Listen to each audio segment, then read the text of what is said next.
大家好，2023年10月18日，这是京都出差的第3天。那这一天呢，我将分成2部影片，带领大家前往京都的岚山。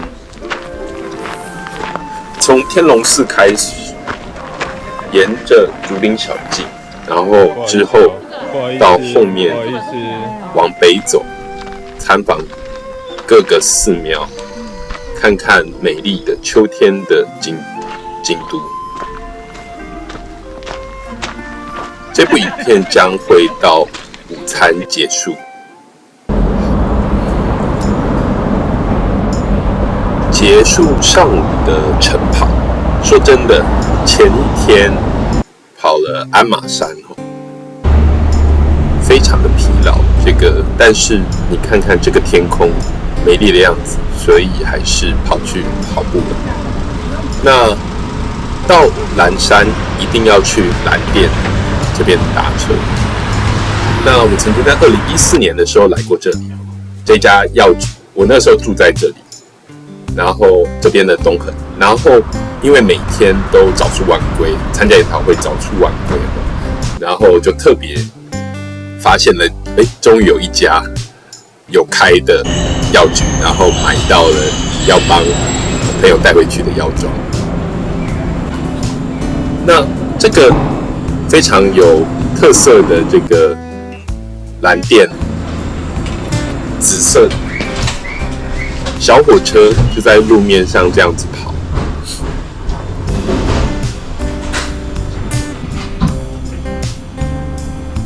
好，那准备要出发了。这一段旅程其实是我个人是蛮建议大家可以坐岚殿过来的。那其实是还有不同的交通方式，包含搭公车也好，包含搭电车也好。但是岚殿这个非常有特色的是，我个人认为很值得搭的，沿途会经过就是住宅区，可以看看京都这边的房子，他们保留这种蛮传统的感觉。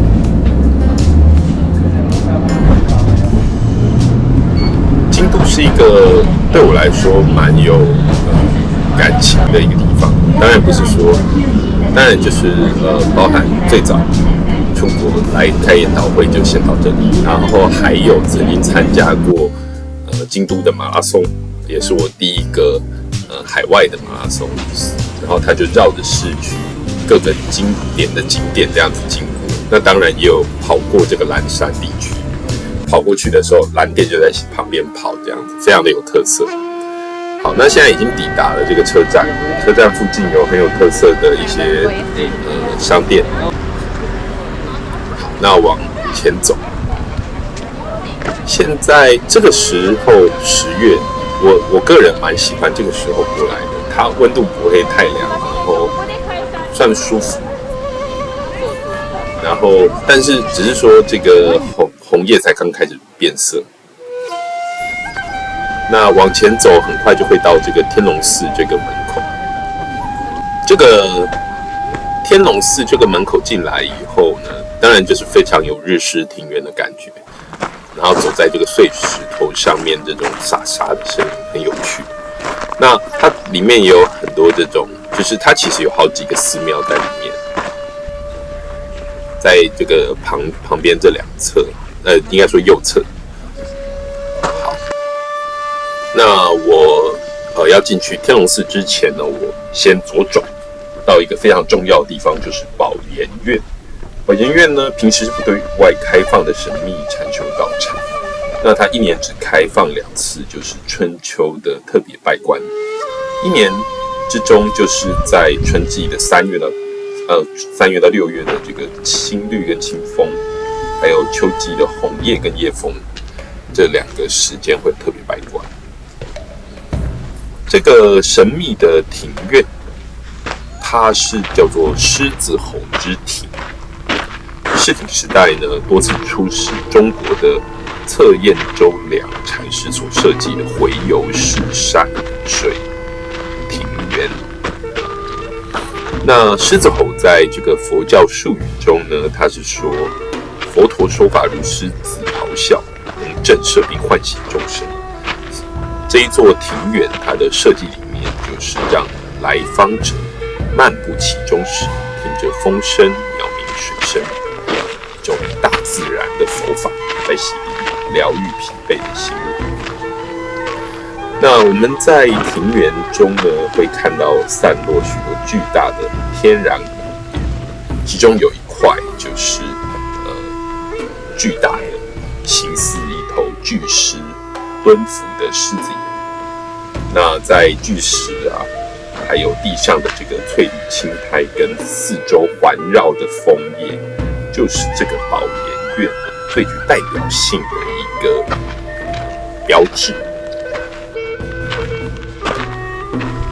就像它设计的那种感觉，走在这个庭院内，真的有一种让人整个身心都放松下来的感觉，非常的舒服。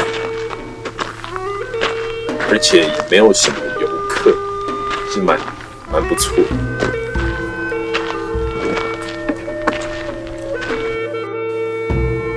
在京都的寺庙，很多人喜欢看各式各样的枫叶或者是樱花，但是对我来说呢，最有吸引力的就是这种在庭园内的青苔藓类。当然像非常著名的台寺要参拜馆是不容易，但是像这些其实也有很多很有趣的可以看。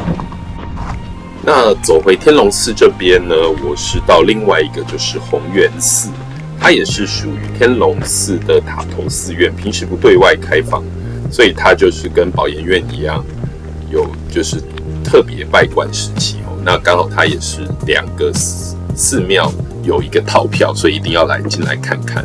只是一样内部不能拍摄。弘源寺的内部不能拍摄是蛮可惜的，因为它有一个一定要去看的，就是它室内1986年的时候呢，有将就是在幕府末期的那个哈玉门之变，著名的长州藩武士在这边练兵士刀留下的那个刀痕，我还记得那个时候去现场有看到。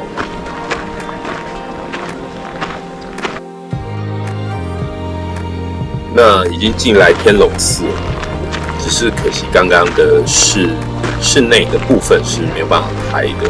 那我是有进去看，室内有3个著名的看点，一个是巨大的达摩图，一进去室内入口就会迎面看到一个巨大的达摩祖师像，另外还有它的木造长廊跟榻榻米大厅，也是非常值得去看的。然后里面供奉着日本国家重要文化财释迦如来坐像。那还有呢，坐在那个地板上的时候，往外看就是现在我们正在走的曹元池庭院。这种整个日式建筑木造屋檐，就像一个天然的画框，把外面的湖光山色直接框进室内。那种吹着微风，看着窗景的平静感，真的要亲自来才能够体会。那我刚刚经过的这个池子这一区呢，就是日本第一个被指定为特别名胜的曹元池庭园。这面湖最厉害设计的就是借景，把后面的蓝山跟龟山变成庭园的一部分。沿着湖畔走，右边就是刚刚不能拍照的竹堂内。所以呢，搭配着这个木造建筑跟湖水倒影，真的随便拍都像一个明信片。不过很重要就是一定要跟我一起走到刚刚的最高的地方，也就是望境之丘，站在制高点往下看，包含天龙寺错落有致的屋顶，还有散步的草原池都在脚下，甚至可以远眺京都市区。非常建议大家来爬过来。不好意思哦，不好意思。那从天龙寺一出来，它非常的好，就是直接接到蓝山最著名的竹林小径。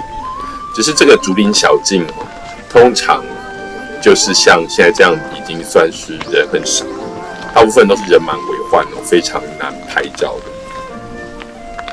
是一个很清静的一个地方，但是现在已经充满游客了。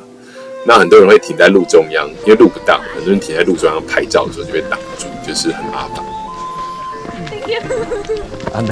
但是对台湾人来说，可能会觉得竹林还蛮常见的，但是它这个是真的保留的非常高的一个感觉，所以走在里面有这种清静的感觉，舒服。那穿过热闹的竹林，现在进到的这片区域呢，叫做蓝山公园的龟山地区。大家不要看这边现在蛮安静的哦，其实在1200多年的平安时代，这边是日本皇室贵族最爱的顶级猎犬。那相对于大街的人挤人，像这边的这种整个很自然的感觉是很舒服的。那往上走的半山腰还会经过一个周恩来的纪念石碑，是传说中就是周恩来曾经经过在这边即兴写下诗作《雨中阑珊》的一个地方。好，那现在走到一个就是眺望点，这里从上面往下看，可以看到蓝山的小火车，那还有呢就是这个非常重要的宝金川。只是这一天的蓝山小火车并没有营业，蛮可惜的，没有拍到这个美景。那它总共有3个展望点，这里是最高的地方。从这边眺望下去的宝金川，它其实很有趣。宝金川从上游的丹坡流经山谷，一直到蓝山公园这一段，就是在峡谷地形这里叫宝金川，就是有那个宝金川手摇船泛舟的地方。那往下到蓝山的这个市区渡月桥那里，哇，它叫大雁川。那继续往下进入京都大和市，叫做贵川。那我继续往后走，这边有一点在爬山，它其实是有路头的，就是从这边然后绕过去可以下山。那我当时也没有想很多，就想说可以走看看这个路。主要还是刚刚那边人还是有点多，走到这里就没什么人，比较不会挤来挤去。这也是我比较喜欢的旅行的方式。那走到平面的时候呢，这里就会到一个御法神社跟一个水池旁边。从公园的另一边顺着山坡走下来，就会来到这个隐藏在山脚下的圣地角落。这个小巧的神社呢，叫做御法神社，它是全日本唯一一间保佑头发的神社。像美发师求技术进步啊，或者是现代人要担心的发际线退后之类的，都是由他管，很有趣。那神社旁边呢是清幽的小汤池，有充满了荷花，那个时间点非常的浓。然后再来就要吃午餐了，我就发现这个路上有一间咖啡厅，蛮有趣的，它是比较西式的咖啡厅。然后走过来就发现它很有特色，原来它是一个充满娃娃、洋娃娃的一个咖啡厅。那我在这边呢就简单点了一个披萨，然后就结束上午的行程。那下午呢，预计要沿着这条路继续往北走，去更多著名的寺庙跟神社，也请大家继续期待我们的影片。